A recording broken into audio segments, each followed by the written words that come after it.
ایک بھائی نے کویسچن کیا تھا کہ مسجد میں موبائل استعمال کرنا کیسا ہے اور اسی طرح کوئی کال اٹینڈ کرنا کیسا ہے۔ دیکھیں، مسجد کے آداب اور اس کا احترام یہی ہے کہ انسان غیر ضروری ہر قسم کی دنیاوی حرکت، دنیاوی ایکٹیویٹیز کو چھوڑ دے اور خالصتاً اللہ تبارک و تعالیٰ کی رضا کا قصد و ارادہ کرے، یعنی نماز پڑھے، ذکر الہی کرے، اگر کوئی بیان وغیرہ چل رہا ہے تو اس کو غور سے سنیں اور دیگر چیزوں میں مشغول نہ ہو۔ ہاں، اگر کوئی ضرورت ہو، جیسے مثال کے طور پر وہ موبائل اس لیے چیک کر رہا ہے، واٹس ایپ وغیرہ یا دیگر کہ کسی کا امپورٹنٹ کویسچن آنے والا ہے، کوئی بات آنے والی ہے، کوئی پیغام، تو پھر ٹھیک ہے۔ اسی طرح کوئی ایمرجنسی کال آ جاتی ہے گھر سے اور وہ سمجھتا ہے کہ بہت ہی کوئی امپورٹنٹ کال ہے، تو اس میں بہتر یہ ہوتا ہے کہ وہاں اٹینڈ نہ کرے بلکہ وہ وضو خانے کی طرف چلے جائے، جس کو فنائے مسجد کہتے ہیں، اور وہاں پر جا کے بات کرے، یہ بیسٹ ہے۔ اور اگر ایسا نہیں ہے بلکہ ویسے ہی کھول کر وہ مطلب میسج چیک کر رہا ہے، کوئی امپورٹنٹ بھی نہیں ہے، یا کوئی گیم کھیلنے لگا یا کوئی پروگرام دیکھنے لگا، یہ مسجد کے آداب اور احترام کے بالکل خلاف ہے۔ اس سے روکنا بھی چاہیے، اور اس طرح غیر ضروری کال اٹینڈ کرنا اور پھر ہنس بھی رہے ہیں، باتیں بھی کر رہے ہیں، تو مسجد میں دنیا کی باتیں کرنا بعض احادیث کے مطابق نیکیوں کو ضائع کرنے کا سبب بن سکتی ہے، اس لیے ایسا ہرگز نہ کیا جائے۔ کسی نے پوچھا ہے کہ کیا قرآن میں ہر بیماری کا علاج ہے؟ اگر ہاں تو پھر کینسر اور ایڈز وغیرہ جیسی بیماریوں کا علاج ابھی تک کیوں نہیں ملا؟ دیکھیں، قرآن کو اللہ تبارک و تعالیٰ نے شفا قرار دیا ہے، اور خاص طور پر الحمد شریف کو سورہ شفا بھی کہا جاتا ہے، کہ صحابہ کرام سے بھی ثابت ہے کہ انہوں نے یہ سورت پڑھ کر دم کی تو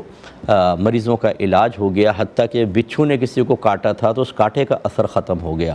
تو یہ کہنے کا مطلب یہ ہے کہ پورے قرآن کو شفا بھی بیان کیا گیا ہے، اور خاص طور پر الحمد شریف کو۔ تو اگر آپ کسی بھی بیماری میں دم کریں تو اگر یقین کامل کے ساتھ کریں، اور اللہ کا ازلی فیصلہ بھی یہ ہو کہ یہ چیز وسیلہ بن جائے گی، تو پھر ہو جائے گا۔ یہ ہمیشہ ذہن میں رکھیں، چاہے کوئی دوا ہو، چاہے کوئی آپریشن ہو، چاہے آپ کوئی وظیفہ دیں، ایک اللہ کا ازلی فیصلہ ہوتا ہے۔ مثلا اس وقت یہ بندہ اس مرض میں ہلاک ہو جائے گا، اب چاہے کتنا ہی بہترین ڈاکٹر آپریشن کرے، کتنی بہترین دوائیں دیں، بہترین غذائیں دیں، کتنا ہی دم کریں، اور کتنا ہی بڑا کوئی پیر صاحب دم کر دے، اس نے اسی ٹائم انتقال کرنا ہے۔ تو ہم یہ بات نہیں سمجھ پاتے، ہمارا کام ہے وسیلہ اختیار کرنا۔ دنیا عالم الاسباب ہے، ہم مختلف اسباب اختیار کرتے ہیں، لیکن ہر سبب سے توقع کے مطابق اور ہماری ریکوائرمنٹ کے مطابق رزلٹ آ جائے، یہ ضروری نہیں ہے۔ اگر اللہ تبارک و تعالیٰ کا ازلی فیصلہ درمیان میں آ جاتا ہے، جو ہمیں نہیں پہلے پتہ ہوتا، ہم تو کریں گے، لیکن اگر ہمارا ہر علاج بیکار چلا جائے تو اس کا مطلب یہ نہیں ہے کہ ہم یہ کہیں کہ قرآن میں شفا کہی گئی اور قرآن معاذ اللہ ثم معاذ اللہ، یہ تو کوئی فائدہ مند ہی نہیں ہوا۔ ایسے تو پھر جس ڈاکٹر سے علاج نہ ہو اس کو بھی چھوڑ دیں، آپ جس حکیم سے علاج نہ ہو اس کو بھی چھوڑ دیں، جس دوا سے علاج نہ ہو آئندہ کبھی استعمال نہ کریں۔ حالانکہ ایک دفعہ علاج نہیں ہوتا، ہم بار بار ڈاکٹر کے پاس جاتے ہیں، بار بار دوائیں لیتے ہیں۔ تو اس لیے ذہن میں رکھیں کہ قرآن میں ہر مرض کی شفا ہے،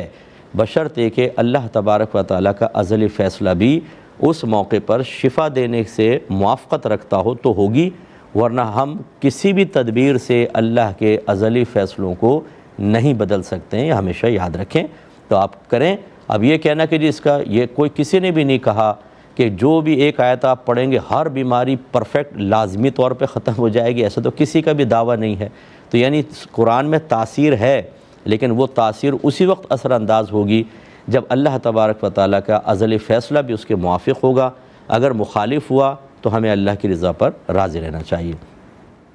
یہ کہتے ہیں کہ بعض اوقات ہمارے سویپر ہیں وہ غیر مسلم ہیں، جب وہ صفائی کرتے ہیں تو منہ سے نکل جاتا ہے جزاک اللہ، تو غیر مسلم سویپر کو جزاک اللہ کہنا کیسا ہے؟ دیکھیں، کہہ سکتے ہیں، جزاک اللہ کا مطلب ہوتا ہے اللہ تجھے اس کا بدلہ عطا فرمائے، اس کی جزا عطا، جزا کا مطلب بدلہ ہوتا ہے، اور عمومی طور پہ اچھے بدلے کے لیے کہا جاتا ہے۔ تو دل میں اگر آپ یہ نیت رکھ کے کریں کہ جزاک اللہ، اللہ تجھے اس کا اچھا بدلہ دے، اور بدلے میں ذہن میں رکھیں کہ اللہ تجھے ہدایت دے، تجھے مسلمان ہونے کی توفیق عطا فرمائے، تو یہ بہت اچھی چیز ہے۔ یعنی یہ دعا اگر ہم غیر مسلم کو دیتے ہیں تو یہ کوئی ایسی چیز نہیں ہے کہ مسلمانوں کے ساتھ ہو اور غیر مسلم کو دے دیں تو ہم کفر کر بیٹھیں۔ ایسا کچھ بھی نہیں ہے، آپ دعا دے سکتے ہیں، یعنی یہ تو آپ کہہ رہے ہیں اچانک نکل جاتی ہے، اگر آپ جان بوجھ کر بھی دعا دیں لیکن وہی اچھے قصد و ارادے کے ساتھ تو اس میں کوئی حرج نہیں ہے، دے سکتے ہیں آپ۔ ایک بھائی نے پوچھا تھا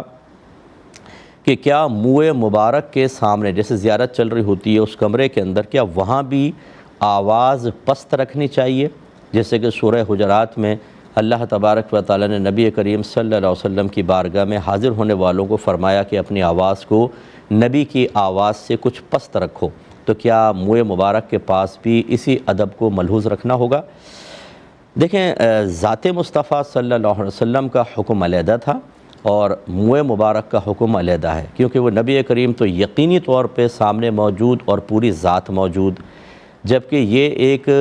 جز تو کہہ سکتے ہیں آپ حصہ منہ مبارک، اور اس میں بھی کوئی کنفرمیشن نہیں ہوتی کہ یہ واقعی نبی کریم صلی اللہ علیہ وسلم کا منہ مبارک ہے یا نہیں۔ ہمارا حسن ظن ہوتا ہے، کچھ لوگ منسوب کر رہے ہوتے ہیں، ہم یقین کر لیتے ہیں، جس میں حرج بھی نہیں ہے، لیکن بہرحال اس کا وہ حکم نہیں ہوگا۔ یہاں پہ آواز بلند بھی ہو جائے تو کوئی حرج نہیں ہے، ورنہ یاد رکھیں جیسے علماء نے فرمایا کہ جیسے ذات کا ادب ہوتا ہے اس کے ذکر کا بھی ویسی ادب چاہیے، تو اس کا مطلب ہے پھر منہ مبارک ہی نہیں، اگر نعت شریف پڑھ رہی ہو اس میں بھی آوازوں کو پست رکھیں، کیونکہ ذکر کا بھی ادب کرنا ہے، اس میں کوئی ایسی حرکت نہ کریں کہ مثلا اگر نبی کریم صلی اللہ علیہ وسلم سامنے ہوتے تو جو حرکات آپ کے سامنے کرنا مناسب نہیں تھا وہ ذکر کے وقت بھی مناسب نہیں ہوگا۔ لیکن آپ دیکھتے ہیں نعت خوانیوں میں کوئی یہاں جا رہا ہے، کوئی وہاں جا رہا ہے، کوئی باتیں کر رہا ہے، کوئی کال اٹینڈ کر رہا ہے۔ جو لوکل قسم کے نعت خوان ہوتے ہیں ان کو تو بیچارے عمومی طور پہ لوگ غور سے سنتے بھی نہیں ہیں، جیسا ماحول آپ دیکھ رہے ہیں، تو پھر کیا یہ سب بے ادبی میں شمار ہو کر اور وہی حکم سورہ حجرات کا لگ جائے تو سب کا تو کام تمام ہو جائے گا۔ لہٰذا خلاصہ کلام یہ ہے کہ آپ ادب کرنا چاہیں، اس سے کوئی نہیں روکتا، لیکن اگر کوئی بلند آواز وہاں کر دیتا ہے تو اس پر یہ حکم لگانا کہ جیسے سورہ حجرات کا حکم ہے ویسا ہی یہاں پر بھی ہوگا اور تمہارے لیے بھی وہ حکم ہوگا، یہ بالکل غلط ہوگا، اس میں ذرا احتیاط فرمائیے۔ ایک کالر ہمارے ساتھ ہیں، پہلے کال لیتے ہیں۔ السلام علیکم۔ السلام ورحمۃ اللہ وبرکاتہ۔ جی مفتی صاحب کیسے ہیں؟ خیریت سے؟ اللہ کا بڑا کرم۔ اچھا مفتی صاحب، میں نے یہ پوچھنا تھا کہ میرا پہلا سوال تو یہ ہے کہ موجودہ دور میں اگر کوئی عورت پردے کے ساتھ رہ کر اپنی ایکسٹرا ضروریات یعنی جن کو آسائشیں کہتے ہیں ان کو پوری کرنے کے لیے اگر باہر جاب کر رہی ہے، گھر میں ضروریات پوری ہو رہی ہیں مگر آسائشیں پوری کرنے کے لیے کرتی ہے، تو کیا یہ جائز ہے؟ ٹھیک ہے۔ اور دوسرا سوال یہ ہے کہ اگر کوئی خاتون اپنے شوہر سے کہتی ہیں کہ بچوں کے جو پیسے ایکسٹرا جمع ہوئے نابالغ بچوں کے ان کو خرچ نہ کریں، مگر وہ ان کی بات نہیں مانتے اور وہ بطور قرض وہ پیسے شوہر استعمال کر لیتے ہیں، واپسی دینے کا ارادہ بھی ہے، تو کیا ایسی صورت میں زوجہ بھی گناہ گار ہوں گی اور کیا والد صاحب بھی گناہ گار ہوں گے بچوں کے؟ ٹھیک ہے۔ اور تیسرا سوال یہ ہے کہ بعض اوقات یہ ہوتا ہے کہ والدین غصے میں آ کر نابالغ بچوں کو تھپڑ مار دیتے ہیں، حالانکہ بچوں کو مارنا منع ہے، ایسے کوئی تھپڑ نہیں مارا کہ منہ پر نشان پڑ جائے، لیکن ایک آدھ تھپڑ لگا دیتے ہیں، تو کیا اس سے بھی جو ہے نا وہ یہی گناہ کا پہلو آتا ہے جو حدیث مبارکہ میں چہرے پہ مارتے ہیں یا ویسے ہی؟ نہیں، چہرے پہ بچوں کو منہ پر تھپڑ غصے میں آ کے مار دیا، کبھی بعد میں احساس بھی ہوتا ہے، مگر پھر اس کا کیا حکم ہے؟ ٹھیک ہے، اور میں عرض کرتا ہوں انشاءاللہ۔ یہ لے لیتے ہیں پہلے۔ دیکھیں، خواتین کا گھر سے بلا ضرورت نکلنا منع کیا گیا ہے۔ اب اس کو یوں سمجھ لیجئے کہ ہم نے پہلے بھی شاید آپ کو کئی دفعہ سمجھایا کہ ایک چیز ضرورت ہوتی ہے، ایک حاجت ہوتی ہے، ایک منفعت ہوتی ہے اور ایک زینت ہوتی ہے۔ وہ چیزیں ہماری ضرورت میں ہوتی ہیں کہ اگر وہ ہمارے پاس نہ ہوں تو ہم ہلاک ہو جائیں گے۔ دوسرا حاجت ہوتی ہے کہ وہ چیزیں اس میں شامل ہوتی ہیں کہ جن کے بغیر ہم ہلاک تو نہیں ہوں گے لیکن زندگی گزارنا انتہائی دشوار اور مشکل ہو جائے گا۔ منفعت وہ چیزیں ہوتی ہیں کہ ملیں گی تو فائدہ ہے، نہیں ملے تو نہ ہلاک ہوں گے نہ زندگی مشکل ہوگی۔ اور زینت وہ کہ جو فائدہ بھی کوئی نہیں ہوتا، صرف ڈیکوریشن وغیرہ سمجھ لیجئے۔ تو اگر کسی کے پاس مکان ہی نہ ہو، نہ اپنا نہ کرائے کا، تو فٹ پاتھ پر ہوگا اور اس کے لیے ہلاکت ہی ہلاکت۔ اگر فیملی کے ساتھ ہو تو نہ جان بچے، دھوپ، گرمی، پیاس، بارش، اور اسی طریقے سے سامان چوری ہو جائے گا۔ تو اس کا مطلب ہے مکان اس کی ضرورت میں ہے کہ اگر مکان نہ ہو، چاہے اپنا چاہے کرائے کا چاہے ایک جھگی، وہ نہ ہو تو یہ ہلاک ہو جائے گا یا عزت خطرے میں پڑ جائے گی، تو یہ مکان اس کی ضرورت ہے۔ اور ذاتی مکان جو ہے وہ حاجت میں آتا ہے، کیونکہ کرائے سے بھی آدمی ضرورت پوری کر سکتا ہے، لیکن ذاتی ہو تو آسانی ہو جاتی ہے اور وہ مشقتیں نہیں رہتی جو کرائے کے مکان میں ہے۔ تو کرائے کا مکان حاجت کے درجے میں، دو مکان پہلے ہی ہیں، ایک مکان آپ نے اور خرید کر کرائے پہ چڑھا دیا،